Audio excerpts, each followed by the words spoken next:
Hello students, आज हम पढ़ने जा रहे हैं class 10th book NCERT chapter number 6 life process. ये हमारा बायो का पोर्शन है जो उसमें से फर्स्ट चैप्टर है। तो हम सबसे पहले इस चैप्टर का इंट्रोडक्शन पढ़ेंगे। तो हम शुरू करते हैं। How do we tell the difference between what is alive and what is not alive. तो ये कह रहे हैं कि कैसे हम किसी चीज़ में डिफरेंस बता सकते हैं कि कोई चीज़ जीवित है या जीवित नहीं है। If we see a dog running, यदि हम किसी कुत्ते को दौड़ता हुआ देखते हैं। और अ काउ चीविंग कड, यदि हम गाय को चारा चरते हुए देखते हैं। और a man shouting loudly on the street, यदि हम किसी आदमी को गली में चिल्लाते हुए देखते हैं। वी नो दैट, हम क्या जान जाते हैं। That these are living beings, हम जान जाते हैं कि वे क्या हैं, लिविंग बींग्स हैं। वट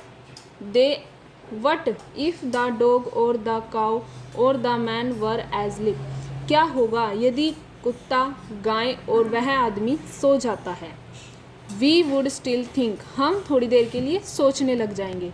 क्या कि that they were alive, but कि क्या वे जीवित हैं। But how did we know that, लेकिन हम ये कैसे जानेंगे। वी सी दैम ब्रीथिंग, हम क्या देखेंगे कि वो सांस ले रहे हैं कि नहीं। एंड दे आर अलाइव, और वो जीवित हैं, हम जान जाएंगे कि वो सांस ले रहे हैं तो वो क्या है, जीवित है। We see them green, sorry what, हम कहाँ थे, यहाँ थे। We see them breathing and we know that they are alive, मतलब कि वो हम क्या देखेंगे कि वो सांस ले रहे हैं तो वो जीवित हैं। वट अबाउट प्लांट्स, लेकिन पौधों के बारे में क्या। How do we know that they are alive, हम कैसे जानेंगे कि वो जीवित है कि नहीं। वी सी दैम ग्रीन, हम क्या देखते हैं कि वो हरे हैं। सम ऑफ विल से, ऐसा कुछ लोग कह रहे हैं कि अगर वो हरे हैं तो वो जीवित हैं। But what about plants that have leaves of colours other than green, लेकिन उन पौधों का क्या जो हरे नहीं हैं, जो दूसरे रंगों के हैं। They grow over time so we know that they are alive, मतलब कि वो अपने समय के साथ बढ़ते जाते हैं और हम जान जाते हैं कि वो जीवित हैं। सम विल से, ऐसा कुछ लोग कहते हैं। इन अदर वर्ड्स, दूसरे शब्दों में, we tend to think of some sort of movement either growth related और not as common evidence for being alive. दूसरे शब्दों में हम कहते हैं कि कोई भी चीज़ है वो मूवमेंट करती है, उसकी ग्रोथ से रिलेटेड होती है या नहीं है। ऐसे कुछ साधारण तत्व हैं जिनसे हम कहते हैं कि कोई भी चीज़ जीवित है और जीवित नहीं है।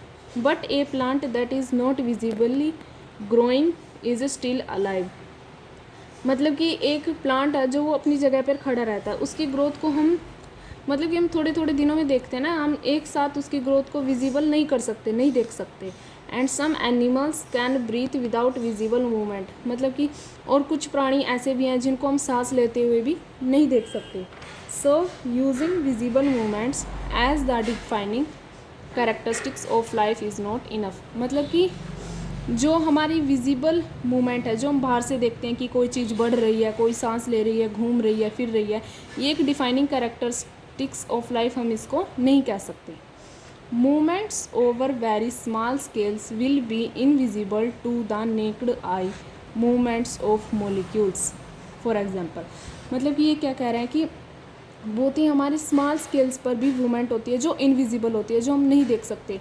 वो किसकी मूवमेंट होती है, मोलिक्यूल्स की मूवमेंट होती है।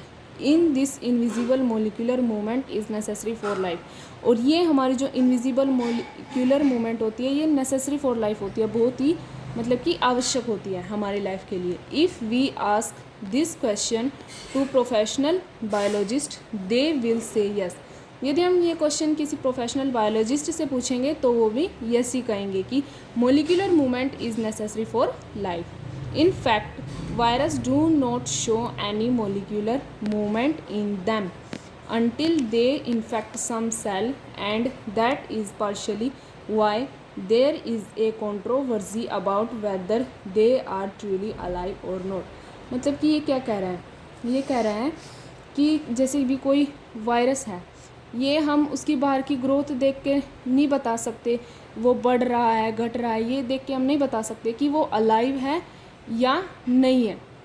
हम क्या देखेंगे कि कोई वायरस है, ये किसी शरीर में घुस गया, ये बहुत सारी सेल हैं, ये पहले एक सेल को इन्फेक्ट करेगा, फिर दूसरी को डिस्ट्रॉय करेगा, फिर तीसरी को, फिर चौथी को, तब हम बताएंगे कि ये जो वायरस है वो अलाइव है और या नहीं है। ठीक है, ये इसके कहने का ये मतलब है। तो ये ट्रूली अलाइव और नॉट, अभी इस पर चर्चा है। Why are molecular movements needed for life, मतलब कि कह रहा है कि मोलिकुलर मूवमेंट्स हमें लाइफ के लिए इनकी क्यों ज़रूरत है। We have seen in earlier classes that living organisms are well organised structure. ये कह रहा है कि हमने पहली क्लासों में ये पढ़ लिया है कि लिविंग ऑर्गेनिज्म जो होते हैं उनकी वेल ऑर्गेनाइज्ड स्ट्रक्चर होती है, जैसे कि उनकी जो सेल होती है उसका न्यूक्लियस होता है वेल ऑर्गेनाइज्ड स्ट्रक्चर, उनका हर एक ऑर्गेन होता है, जैसे उसकी जो सेल होती है उसका गोल्गी पैरेटस अलग होता है, माइटोकॉन्ड्रिया अलग होता है उसका, ये सब चीज़ें। They can have tissues, tissue have cell, cell have smaller components in them. मतलब कि ये क्या कह रहे हैं, उनके जो टिश्यू से बने होते हैं ऑर्गन, ऑर्गन टिश्यू से बने होते हैं, टिश्यू किसके बने होते हैं, सेल के बने होते हैं, और सेल में अपने अलग स्मॉलर कंपोनेंट्स होते हैं, न्यूक्लियस, माइटोकॉन्ड्रिया वगैरह, order in them and so on, ऐसे ही चलता रहता है। Because of the effects of the environment, environment के इफ़ेक्ट के कारण this organised order nature of living structure is very likely to keep breaking down over time. मतलब कि बाहर के इन्वायरमेंट भी तो अफेक्ट करता है ना लिविंग ऑर्गेनिजम्स को, और ये ओवर टाइम अपने टाइम के हिसाब से अपने समय पर ये ब्रेक डाउन भी हो जाता है। इफ़ ऑर्डर ब्रेक डाउन, यदि ये ब्रेक डाउन हो जाए, the organism will no longer be alive, तो वो जो ऑर्गेनिज्म होता है वो लंबे समय तक जीवित नहीं रह सकता। So living creature must keep repairing and maintaining their structure. Living beings को क्या ज़रूरत है, अपने जो ये स्ट्रक्चर्स हैं उसको रिपेयरिंग करने की। जैसे हमारी कोई मशीन है ख़राब हो जाती है, उसको रिपेयरिंग की और मेंटेनिंग की ज़रूरत होती है ना, ऐसे हमारे शरीर में सेल्स होती हैं, हमारे टिश्यू होते हैं जो सेल के बने होते हैं, उनको भी रिपेयरिंग और मेंटेनिंग की ज़रूरत होती है। Since all these structure are made up of molecule, ये सारे स्ट्रक्चर किस चीज़ के बने हुए होते हैं, मोलिक्यूल के। They must move molecules around all the time. What are the maintenance process in living organism, क्या ये मेंटेनेंस प्रोसेस होती है लिविंग ऑर्गेनिज्म में, ये हम आगे पढ़ेंगे। तो हमारा नेक्स्ट जो हमारा टॉपिक है वो है व्हाट आर लाइफ प्रोसेस, मतलब कि लाइफ प्रोसेस क्या है। The maintenance function of living organism must go on even when they are not doing anything particular. मतलब कि ये कह रहे हैं कि जो हमारे मेंटेनेंस फंक्शन होते हैं, जो हमारे टिश्यू काम करते हैं, सेल काम करते हैं मेंटेनेंस का, वो हमारा चलता रहता है जब हम कुछ काम ना कर रहे हो, मतलब कि हम कोई बॉडी से कोई काम ना ले रहे हो। Even when we are just sitting in class, मतलब कि जब हम क्लास में बैठे हों तब भी। Even if we are just asleep, जब हम सो रहे हों तब भी। This maintenance job has to go on, ये हमारा मेंटेनेंस का जॉब जो है वो चलता रहता है।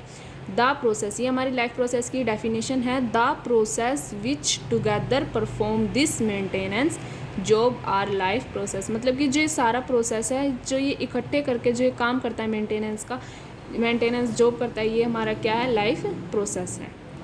ठीक है, आगे है since these maintenance processes are needed to prevent damage and break down. ये जो हमारी मेंटेनेंस की ये प्रोसेस है, ये हमें ज़रूरत इसकी क्यों होती है, किससे बचने के लिए, डैमेज और ब्रेक डाउन, सेल्स का जो ब्रेक डाउन या फिर डैमेज से बचने के लिए ये हमें इसकी ज़रूरत होती है। Energy is needed for them, और इसके लिए हमें किसकी ज़रूरत होती है, एनर्जी की। ठीक है, this energy comes from outside the body of the individual organism, और ये एनर्जी जो होती है वो कहाँ से मिलती है हमें, आउटसाइड द बॉडी, ये हमें outside the body of the individual organism को ये आउटसाइड द बॉडी लेनी पड़ती है। So there must be a process to transfer a source of energy from outside the body of the organism which we call food. मतलब कि ये एक process होती है जिसमें एनर्जी इंडिविजुअल ऑर्गेनिज्म को बाहर से लेनी पड़ती है, एक सोर्स ऑफ एनर्जी, और उस एनर्जी को हम क्या कहते हैं, फूड। हम फूड लेते हैं ना बाहर से, टू द इनसाइड, बॉडी के अंदर। A process we commonly call nutrition, जिसे हम क्या कहते हैं, न्यूट्रिशन। ठीक है, ये हमारी न्यूट्रिशन की डेफिनेशन हम यहाँ से क्लियर कर सकते हैं। If the body size of the organism is to grow, यदि किसी ऑर्गेनिज्म का बॉडी साइज ग्रो कर रहा है, बढ़ रहा है, additional raw material will also be needed from the outside. तो इसका मतलब क्या है कि उस बॉडी को रॉ मटेरियल बाहर से, आउटसाइड द बॉडी से मिल रहा है। Since life on earth depends on carbon based molecules, ये क्या कह रहे हैं कि लाइफ ऑन अर्थ, धरती पर जीवन किस पर आधारित है, कार्बन बेस्ड मोलिक्यूल्स पर आधारित है।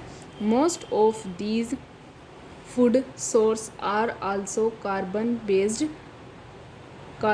मतलब कि जो हमारे फूड सोर्स हैं, जो भी हमारे फूड सोर्स हैं हम लेते हैं रोटी वगैरह, ये किस पे हैं, कार्बन बेस्ड मोलिक्यूल्स पर ये हमारे आधारित हैं। Depending on the complexity of these carbon sources different organisms can then use different kinds of nutritional process, मतलब कि ये complexity of these carbon sources ये अलग अलग हो सकती हैं ऑर्गेनिज्म में, जो उनकी न्यूट्रिशनल प्रोसेस है ये डिफरेंट काइंड्स की होती है।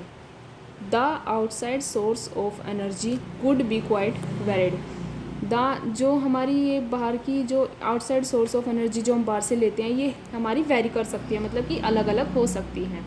Since the environment is not under the control of the individual organism, ये जो हमारा इन्वायरमेंट होता है, बाहर का जो इन्वायरमेंट होता है, ये नोट मतलब कि ये कंट्रोल इंडिविजुअल ऑर्गेनिजम्स के कंट्रोल में नहीं होता। These sources of energy therefore needed to be break down और built up in the body, मतलब कि जो ये हमारी एनर्जी हमने फूड लिया है ये इसको ब्रेक डाउन होने की ज़रूरत है। जैसे कि हम इस फूड को मुंह में लेते हैं, मुंह में हम क्या करते हैं, टीथ की मदद से इसका ब्रेक डाउन करते हैं, इसको छोटे छोटे टुकड़ों में, फिर ये हमारी सलाइवा में मिक्स हो जाती है, फिर ये हमारा अंदर जाती है, फिर ये वहाँ भी ब्रेक डाउन होती है, जो वहाँ पर ब्रेक डाउन होकर क्या बिल्टअप करती है, हमारी एनर्जी, फिर हम उसको यूज़ करते हैं। ठीक है, and must be finally converted to a uniform source of energy. ठीक है, तो ये वहाँ पर जाके के इसमें कन्वर्ट हो जाती है एनर्जी में। that can be used for various molecular movements needed for maintaining living structure। ठीक है, फिर वहाँ पे जो ये एनर्जी हमारी ये यूज़ हो जाती है वेरियस मोलिकुलर मूवमेंट में यूज़ हो सकती है हमारी, हम चलते हैं, फिरते हैं, दौड़ते हैं, जो भी, और living structure, maintaining living structure में भी हमारी यूज़ होती है। As well as to the kind of the molecules the body needs to grow, body को किस चीज़ की ज़रूरत होती है, बढ़ने की भी तो ज़रूरत होती है। फॉर दिस, इसके लिए a series of chemical reaction in the body are necessary, इसके लिए हमारे शरीर में क्या चलती रहती हैं, केमिकल रिएक्शंस हमारे शरीर में चलती रहती हैं, ये भी तो चलती हैं। Oxidising reducing reactions are some of the most common chemical means to break down molecules, हमारा जो ये मोलिक्यूल्स इनको ब्रेक डाउन करने के लिए जो ये बहुत ही कॉमन सी रिएक्शंस होती हैं, ये क्या होती हैं, ऑक्सीडाइजिंग और reducing reactions. For this organism use oxygen sourced from outside the body, और इन रिएक्शनों के लिए ऑक्सीजन जो बॉडी होती है उसको ऑक्सीजन चाहिए होती है, O2, ये कहाँ से लेते हैं हम, आउटसाइड से, हम सांस लेते हैं ना, तो ये आउटसाइड द बॉडी ये बाहर से आती है, हमने खाना लिया और क्या लिया हमने, बाहर से ऑक्सीजन ली, तो ये क्या बनाएगी, ये हमें एनर्जी चाहिए होगी, जो हमारा बाय प्रोडक्ट है, और जो भी हम यूज़ करते हैं कार्बन डाइऑक्साइड हमारी बाहर निकल जाएगी।